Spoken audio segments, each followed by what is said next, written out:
आया था। 5 सितंबर 2019 को शिक्षक दिवस के अवसर पर प्रधानाचार्य डॉक्टर भूदेश्वर पांडे जी को राज्य अध्यापक पुरस्कार 2018 से श्री राज्यपाल माननीय मुख्यमंत्री उप मुख्यमंत्री उत्तर प्रदेश द्वारा सम्मानित किया गया। प्रदेश के और भी अध्यापक प्रधानाध्यापक को सम्मानित किया गया जो अलग अलग जनपदों से हैं।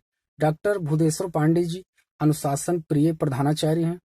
मैं ऐसे गुरु प्रधानाचार्य को प्रणाम करता हूँ जिन्होंने बच्चों के लिए विद्यालय के लिए अनेक ऐसे कार्य किए जिससे यहाँ पढ़ने वाला हर बच्चा कह सकता है मैं इस कॉलेज का स्टूडेंट हूँ। अभिभावक को भी गर्व होता है कि मेरा बच्चा ऐसे कॉलेज में पढ़ रहा है। तो आइए कुछ बातें करेंगे राज्य अध्यापक पुरस्कार से सम्मानित प्रधानाचार्य जी से। और आप हैं डॉक्टर भूदेश्वर पांडे जी, प्रधानाचार्य जगत जी इंटर कॉलेज श्रावस्ती। सर, आपको जब पुरस्कार मिला तो आपको पहले सूचना मिली होगी। सूचना जब रिजल्ट घोषित हुआ जी। तो उसके बाद व्हाट्सएप पे हमें सूचना दी गई। व्हाट्सएप के माध्यम से आपको सूचना दी। और आपको कैसा लगा? थोड़ा एक वो होता है। एक तो मैंने सोचा नहीं था कि मैं तो काम करता रहा और कभी मैंने इसको प्रोजेक्ट करने के लिए अपने मन में सोचा भी नहीं था।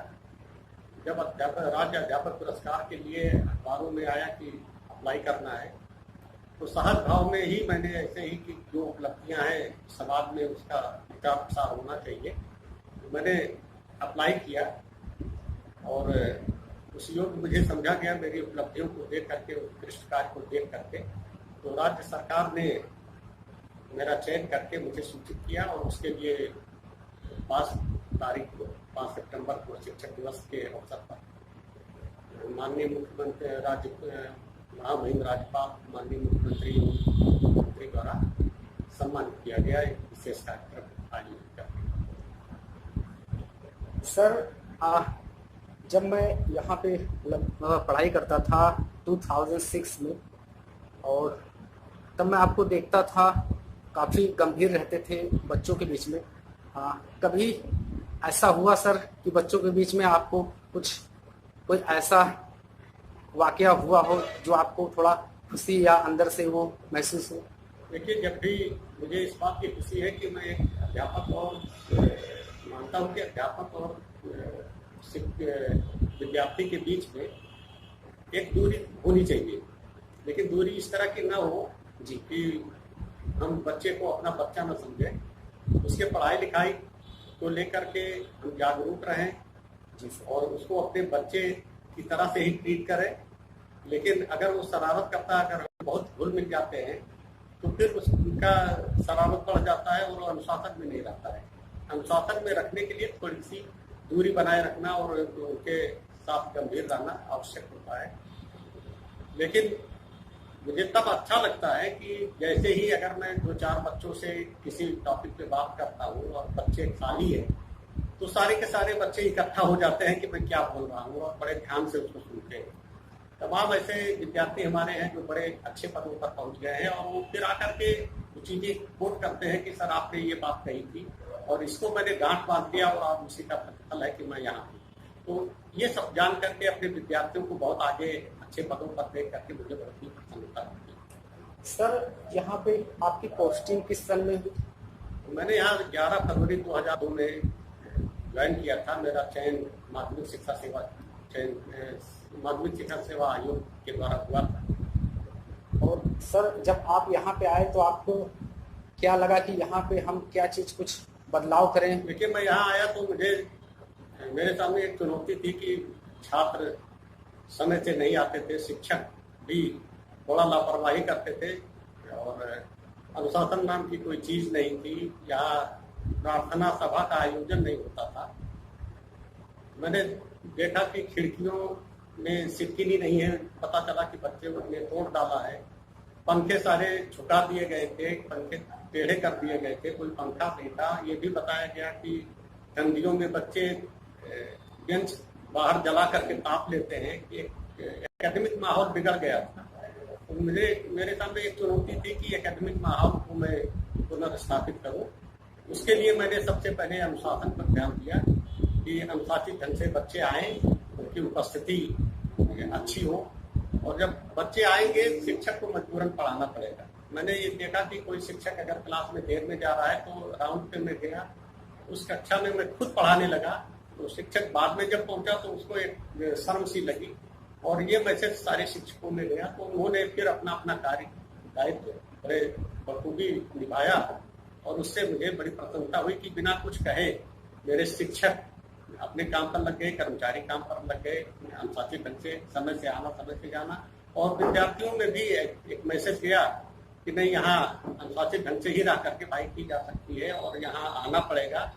ये नहीं है कि एडमिशन करके घर बैठ गए, आ करके पढ़ना पड़ेगा। अगर ऐसा कोई लापरवाही करता है तो मैं उसके गार्जियन को बुला करके समझाता हूँ, और उनके प्रति गार्जियन को भी जागरूक करता हूँ कि बच्चे को स्कूल भेजें, और अगर वो नहीं आ रहा है तो कारण बताएं कि क्यों नहीं आ रहा है। अगर कोई व्यक्तिगत समस्या है उसकी, कि गरीबी है, कपड़े नहीं है, या कापी किताब नहीं है, फीस नहीं है उसके पास, इस वजह से नहीं आ रहा है, तो उसमें भी मैंने भरपूर सहयोग सामाजिक लोगों से, समाज के लोगों से लेकर के स्वयं भी अपने शिक्षकों के द्वारा सहयोग किया, और उसका नतीजा ये है कि बच्चे आज 90% की उपस्थिति होती है। जब मैं आया यहाँ तो उस समय लगभग 1500 की स्ट्रेंथ थी, 100-150 की स्ट्रेंथ लड़कियों की थी। आज के दिन 3669 की स्ट्रेंथ है, जिसमें 1325 लड़कियां अध्ययनरत हैं, और मुझे इससे बड़ी खुशी है कि बालिकाओं में जागरूकता शिक्षा के प्रति बहुत बड़ी है, और बच्चों का परफॉर्मेंस चूंकि अनुशासित ढंग से आपके क्लास अटेंड कर रहे हैं और शिक्षक अच्छी गुणवत्तापूर्ण शिक्षा दे रहे हैं, उससे उनका उत्कृष्ट कार्य का ही नतीजा है कि उन्हीं की वजह से मुझे पुरस्कार मिला है। मेरा अपना कोई योगदान नहीं है, बल्कि शिक्षकों का, कर्मचारियों का और मेरे विद्यार्थियों की उत्कृष्ट प्रदर्शन की वजह से ही मेरी एक पहचान हुई है, और उसी वजह से आज मैं पुरस्कार प्राप्त करके आपके सामने इंटरव्यू दे रहा हूँ। जो भी बच्चे आते हैं, कभी मैं भी गुजरता हूँ तो बच्चों को देखता हूँ कि सारे बच्चे जो हैं ड्रेस में होते हैं। इसके पीछे आपको क्या करना पड़ा, कितनी मेहनत करनी पड़ी? देखिए, शुरू में तो मुझे ड्रेस कोड लागू करने में बड़ी कठिनाई का सामना करना पड़ा। कुछ समाज के तथाकथित लोग आए, कहे कि अरे साहब ड्रेस में ना ही पड़ी, अरे उनका ये नजरिया था कि हम इसको लागू न करें जी, लेकिन गरीब बच्चे और अमीर बच्चों में कोई भेद न रहे, इसके लिए ड्रेस कोड लागू करना बहुत जरूरी था। तो मैंने इसको सख्ती के साथ लागू किया, और जिन बच्चों को मजबूरी थी उनके लिए मैंने ड्रेस की व्यवस्था भी स्वयं भी की और सामाजिक लोगों से भी कराई, और कड़ाई से मैंने पालन किया। इसमें एक दिन का मैंने छूट दे दिया कि एक दिन बृहस्पतिवार को अगर किसी के पास एक ही ड्रेस है तो साफ करने के लिए उसको एक साफ सुथरा कपड़ा पहन के हुआ है। बृहस्पतिवार को एक दिन गणवेश पहनने में छूट दे दी गई थी, लेकिन अब वो छूट भी वापस हो गई है। अब सारे बच्चे हमारे 100% ड्रेस कोड में ही आते हैं, और किसी को कोई शिकायत नहीं है। अगर किसी को कोई आर्थिक कठिनाई होती है तो उसका हम लोग सहयोग करते हैं, समाज के लोगों के द्वारा सहयोग कराते हैं, खुद भी करते हैं। 4-5 विद्यार्थियों को तो इसी साल मैंने ड्रेस बनवाया है। 5-6 बच्चों को तो मैं हमेशा प्रत्येक वर्ष अपने वेतन से उनको उनकी शुल्क की भरपाई मैं करता हूँ।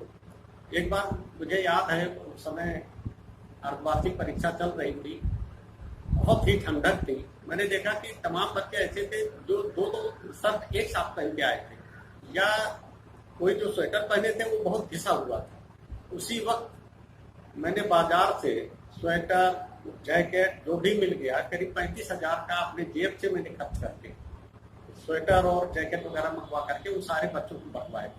इससे बच्चों में ये लगा कि हम जो भी कर रहे हैं उनके लाभ के लिए कर रहे हैं, और अपने बच्चे की तरह हम उन्हें ट्रीट कर रहे हैं। इससे एक विश्वास बढ़ा, और इसी वजह से गार्जियन भी, बच्चे भी जगतजीत को पहले प्रेफर करते हैं कि यहाँ एडमिशन हो। यहाँ नहीं एडमिशन हो पाता है भीड़ की वजह से। सभी का एडमिशन तो संभव नहीं है, क्योंकि हमारे पास उतना संसाधन होना चाहिए। तो जब यहाँ नहीं होता है तभी दूसरी जगह जाते हैं, और इससे मुझे बड़ी खुशी होती है कि 100 किलोमीटर की परिधि में सारे लोग यहाँ आते हैं, प्रवेश परीक्षा में बैठते हैं 9 और 11 में, और प्रवेश परीक्षा देने के बाद मेरिट के हिसाब से उनका एडमिशन किया जाता है। और ये मेरी मजबूरी है, क्योंकि मैं सभी का एडमिशन नहीं कर सकता, मेरे पास उतने संसाधन नहीं है। जितने संसाधन है उस हिसाब से मैं बच्चों का एडमिशन करके गुणवत्तापूर्ण शिक्षा पर ध्यान देता हूँ। एक चीज और मैंने देखा था प्रारंभ में कि बच्चे, जब मैंने शुरू किया कि भाई पढ़ाई हो, टीचर पढ़ाएं और बच्चे आए, कक्षा में लेआउट पे गया तो देखा कि सारे बच्चे अपनी कॉपी लेकर के पंखा चल रहे हैं, टीचर पसीना पसीना हो रहा है, पढ़ाई लिखाई बिल्कुल माहौल बिगड़ रहा था गर्मी की वजह से। तो मैंने पहला प्राथमिकता दिया कि जनरेटर की व्यवस्था, 20 kVA की जनरेटर की व्यवस्था मैंने की। अब आज के दिन 2003 से लेकर के अब तक हर कक्षा में 4 पंखे लगे हैं, और विद्युत आपूर्ति बाधित होने पर जनरेटर चलता है और किसी बच्चे को गर्मी नहीं लगने पाती। इसी नाते कोई बरामदे में या फील्ड में आपको नजर नहीं आएगा, कक्षा में ही बैठे रहते हैं। टीचर का पढ़ाने में मन लग रहा है, बच्चों का पढ़ने में मन लग रहा है।